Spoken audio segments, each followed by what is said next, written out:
কোনো চাঁদাবাজ কোনো দলের নেতারা আমাদের দিত না। আমাদের দেখায় দিত গাড়ি তোলো, ভিক্ষুকের মতন আমরা গাড়ি তুলে আমাদের চিকিৎসা আমরা নিজেরা করতাম। আমাদের ডিউটি 24 ঘন্টা। এই 24 ঘন্টার ভিতরে সকাল ভোর 5টার থেকে নিয়ে রাত 12টা অবধি আমরা খাটি। কিন্তু আমাদের মাথায় লবণ ধুয়ে পরিবহন সেক্টরে কিছু লোক চাঁদাবাজ আমাদের বলেছে কল্যাণের টাকা 20 টাকা করে কল্যাণের টাকা নিত। কিন্তু আমাদের কল্যাণের টাকা কোথায়?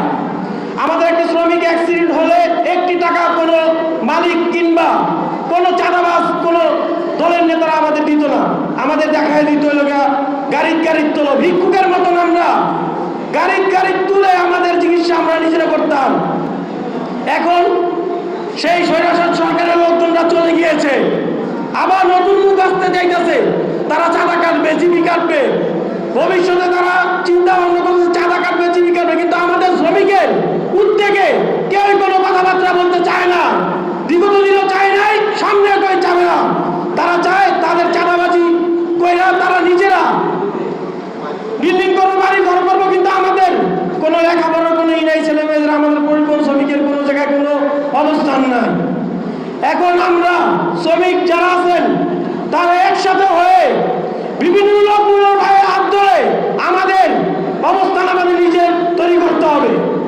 অতএব প্রিয় ভাই শ্রমিক ও ভাইয়েরা যারা আছেন তাদের ভিতরে আবেদন যে আমরা এখনো যদি আমাদের হিসাব পাওনা যদি বুঝে না নিতে পারি, তাহলে বিগত আর কোনোদিন আমাদের হিসাব পাওনা বুঝে নিতে পারবো না। চাঁদাবাজ যারা তারা চাঁদাবাজি করবে, হাত বদল হবে, চলে যাবে, কিন্তু আমাদের পাওনা আমাদেরই বুঝে নিতে হবে।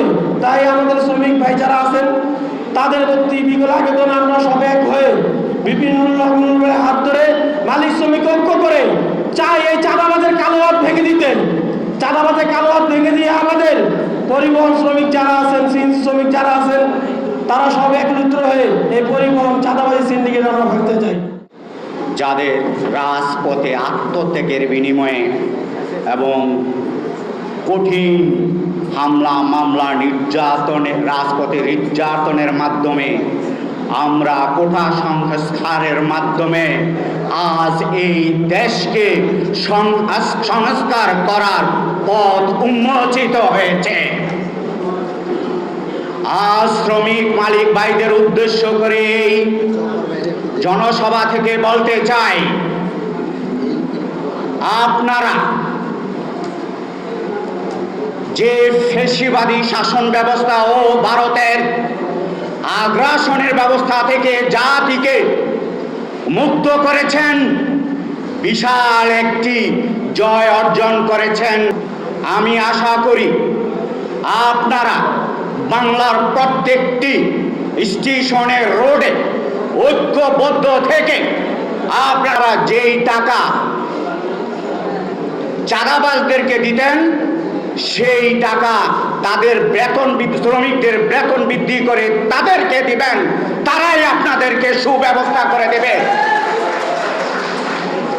কারণ বর্তমান বাজার ব্যবস্থা অনেক ঊর্ধ্বগতি, তাই তাদেরকে অর্থনৈতিকভাবে যদি আপনারা সাপোর্ট না দেন তাহলে আপনারা কখনো ভালো থাকতে পারবেন না। কারণ এই বাংলার শ্রমিকরাই হচ্ছে বাংলার অর্থনৈতিক চাকা, এটা আপনাদের মনে রাখতে হবে।